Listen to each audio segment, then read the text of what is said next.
최근 몇 년간 뉴스에서 어린이 왕따에 관한 이야기가 많이 보도되었다.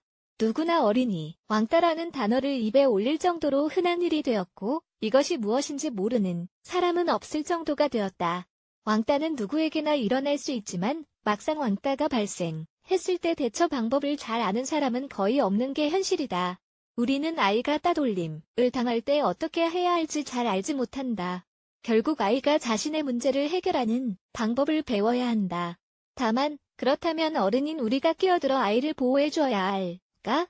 아니면 그냥 두어야 할까? 하는 질문이 생긴다. 오늘 글에서는 이 질문에 대한 답을 찾아가 보려고 한다. 마지막까지 잘 읽어보자. 어린이 왕따는 무슨 의미일까? 따돌림 혹은 학대는 신체적인 형태일 수도 있고 정서적인 형태일 수도 있다. 잘 드러나지 않는 커뮤니티 내에서 일어나기도 한다. 왕따는 일정 기간 동안 누군가를 일관적으로, 의도적으로 남용하는 것을 말한다. 물리적인 형태만 해당되는 것은 아니다. 유해하고 유독한 태도를 포함한 모든 유형의 학대가 될 수 있다. 모욕, 외설, 잔인한 농담, 사이버 불링도 포함된다. 세계보건기구의 연구에 따르면 9에서 18세 사이 어린이 약 32%가 따돌림을 경험한다고 한다. 여러 연구에서 따돌림은 아이에게 단, 중, 장기적으로 영향을 미친다고 밝혀졌다. 괴롭힘은 어린이가 해결해야 할 문제가 아니다. 괴롭힘을 당하는 아이를 대변하는 것은 부모나 어른으로서 마땅히 해야 할 일이다. 자녀가 왕따를 당한 경험이 있는 경우 다음에 글을 계속 읽어보자. 신체적으로든 감정적으로든 괴롭힘을 당했을 경우 어떻게 대처해야 하는지 그 방법을 소개한다. 더 읽어보기 아동학대를 나타내는 징후 9가지 어린이 왕따에 대처하는 방법. 이가 괴롭힘을 당할 때 부모의 역할이 중요하다. 아이가 괴롭힘을 당한 것으로 인해 아이의 정서적, 신체적 발달에 문제가 생길 수 있기 때문이다. 하지만 조치를 취하기 전에 괴롭힘이라는 행위를 잘 이해하는 게 중요하다. 1. 왕따는 왜 발생할까? 협박, 위협은 개인이나 그룹 내에서 험담, 모욕을 하고 구타를 하거나 심지어 성적 공격을 하는 것을 말한다. 그리고 다음과 같은 변명을 늘어놓는다. 외모 사회,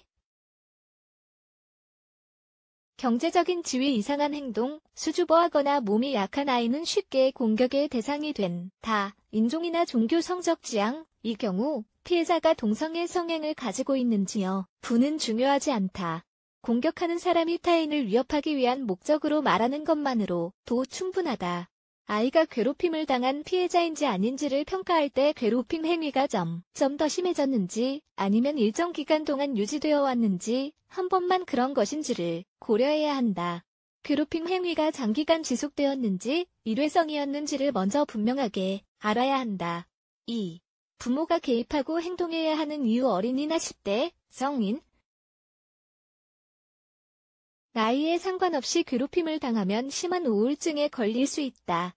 어린이 따돌림에 대처하는 방법을 평가하기 전에 부모로서 왜 행동을 취해야 하는지부터 분명하게 해야 한다. 학대를 당하고 시간이 지나면 문제가 드러나기 시작한다. 어떤 경우든 다 그렇다. 다음과 같은 문제가 생길 수 있다. 자존감 부족, 스트레스, 불안, 우울증, 심한 경우 자살로 이어질 수도 있다. 장기간 따돌림을 당한 사람은 더 이상 버티지 못하게 돼 없을 때 자살을 선택한다.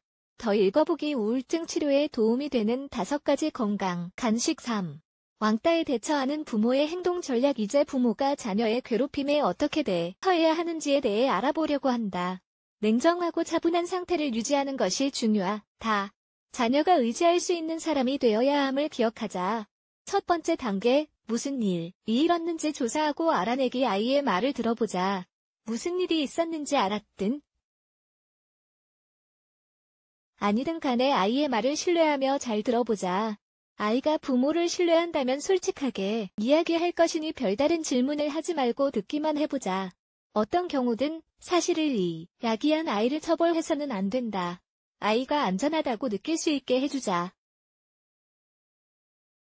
아이를 위로해주고 편안하게 해주자.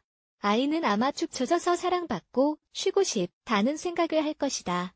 아이의 나이와 관계없이 누구나 다 이렇게 느낄 것이다. 4. 실관계를 분명히 알아보자. 지식이 힘이라는 것을 기억하고 행동하기 전에 사실을 분명히 알아보자. 그리고 아이의 말을 들을 때에는 판단하지 말고 잘 듣기만 하자.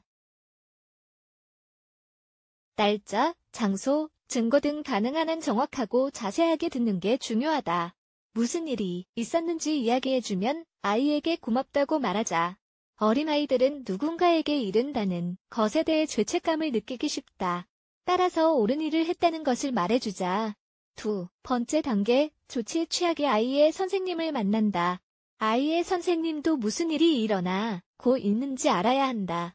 선생님도 무슨 일이 일어났는지 알고 그에 맞게 행동해야 한다. 학교 교장에게 문의한다. 교사가 개입한 후에도 계속 괴롭힌다면 교육청 등 상급 관할 기관에 문의해야 한다. 괴롭힘을 당하는 아이는 심각한 정서적, 신체적 손상을 받을 수 있다. 교장과 면담을 요청하고 교사가 참석하도록 하여 가능한 한 빨리 모든 일을 끝내도록 한다. 괴롭힌 아이의 부모를 만난다. 학교에 괴롭힌 아이의 부모를 만나는 자리를 만들어달라고 요청한다. 모든 부모는 자신의 아이가 착하다는 것을 알기 때문에 불편한 자리일 수밖에 없다는 점을 기억해야 한다. 학교에서 별 도움을 주지 않으면 경찰에 신고한다. 위에서 언급한 방법을 다 동원해도 별 효과가 없다면 경찰서에 공식적으로 신고를 해야 한다. 그리고 요즘은 많은 곳에 괴롭힘을 신고 하는 곳이 있다. 조금만 찾아보면 우리가 사는 동네에도 있을 것이다.